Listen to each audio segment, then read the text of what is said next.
अच्छे लोगों की मृत्यु जल्दी क्यों हो जाती है? मित्रों, यह एक सवाल है कि अच्छे लोगों की मृत्यु जल्दी क्यों हो जाती है। अक्सर यह देखा जाता है कि अच्छे से और धर्म से चलने वाले लोगों की मृत्यु अक्सर जल्दी ही हो जाती है।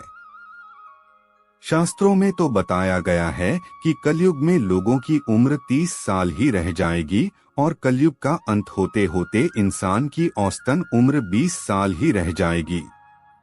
आपने यह भी सुना होगा कि भगवान अच्छे लोगों को जल्दी बुला लेते हैं। आपका गेट ज्ञान पर एक बार फिर स्वागत है। हमारा व्हाट्सएप ग्रुप ज्वाइन करें ताकि अगली पोस्ट की जानकारी आपको सबसे पहले मिल सके। मित्रों, धर्म कोई सा भी क्यों ना हो, हर किसी में यही बताया गया है कि जिसने इस धरती पर जन्म लिया है उसकी मृत्यु निश्चित है। और अगर बात सनातन धर्म की करें तो इसकी एक मान्यता के अनुसार बच्चे के जन्म की छठी रात ही ब्रह्मा जी उसकी किस्मत लिख देते हैं, जिसमें उसके आने वाले कल जैसे विवाह, पढ़ाई, नौकरी, यहाँ तक कि मृत्यु की तारीख तक शामिल होती है। यह निर्णय तो भगवान ही करते हैं कि किसकी उम्र कितनी है। आपने यह कहावत भी जरूर सुनी होगी कि जितनी चाबी भरी राम ने उतना चले खिलौना। दोस्तों, इस कहावत में साफ है कि किसकी मृत्यु कब होनी है यह तो भगवान ही तय करते हैं। वैसे तो अच्छे लोगों की मृत्यु जल्दी हो जाने के पीछे कई कारण हैं, लेकिन पहला कारण समझने के लिए आपको यह जानना होगा कि हम जो कुछ भी इस जन्म में करते हैं उसका जवाब हमें ऊपर यमराज को देना होता है। कलयुग, अगर उसके पाप का पलड़ा भारी होता है तो उसे नरक में यातनाएं काटनी पड़ती हैं, और अगर पुण्य का पलड़ा भारी हो तो उसे स्वर्ग का सुख मिलता है, और यही चक्र कई युगों तक चलता रहता है जब तक उसे मोक्ष की प्राप्ति नहीं हो जाती। इस मृत्युलोक में हर कोई अपने किए की सजा ही भुगतने के लिए आता है। कोई आत्मा इंसान बनती है तो कोई जानवर के शरीर में प्रवेश करती है, ये उसके संचित कर्मों के आधार पर ही तय होता है। इसके अलावा उसे जन्म देने वाले माता पिता के संस्कार भी उसके अंदर आते हैं। इसके बाद वो जो कर्म करेगा उसके हिसाब से उसे पुण्यात्मा या फिर दुरात्मा कहा जाता है। अब यही पुण्य आपकी मृत्यु की तारीख को भी बदल देते हैं। जिस तरह से एक जज जेल में रहने वाले कैदी के व्यवहार को देख उसकी सजा कम कर देता है, ठीक उसी तरह भगवान भी देखते हैं कि इंसान मृत्युलोक में जाने के बाद अच्छे कर्म कर रहा है और उसे अपने किए की सजा मिल चुकी है। और जब उन्हें लगता है कि अब उसे मृत्युलोक में नहीं रहना चाहिए तब वो उसे बुला लेते हैं। अच्छे लोग अपने पाप का फल जल्दी ही काट लेते हैं। भगवान के दंड विधान के अनुसार हर व्यक्ति को केवल उतना ही दंडित किया जाना चाहिए जितना उसके पाप किया है। अब क्योंकि अच्छे लोगों के पाप कर्म बुरे लोगों के पाप कर्मों की तुलना में अधिक होते हैं, इसलिए अच्छे लोग अपने पापों का फल जल्दी ही भुगत लेते हैं। हिंदू धर्म में मान्यता है कि भगवान हर अच्छे आदमी को किसी न किसी उद्देश्य के साथ ही इसे मृत्युलोक में भेजते हैं, और भगवान का अपना अवतार उन्हीं उद्देश्यों में शामिल है।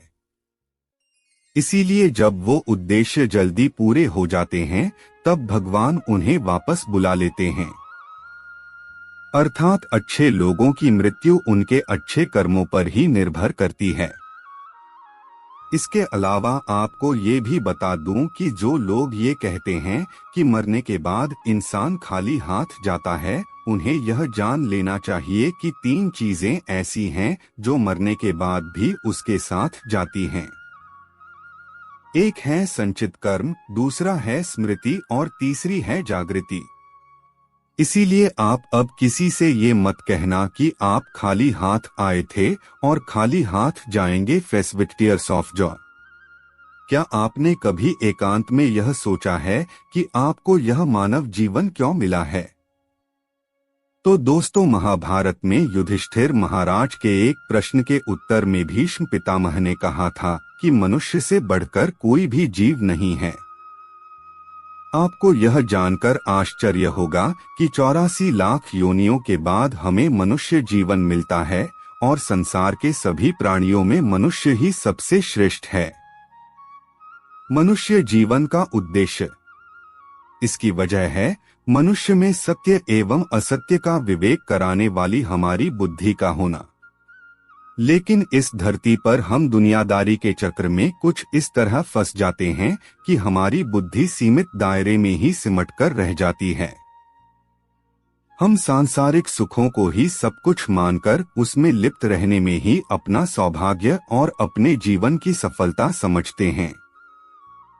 यही गलती हम कर जाते हैं, क्योंकि इसके बावजूद कोई भी व्यक्ति यह दावा नहीं करता कि वह पूरी तरह से सुखी है।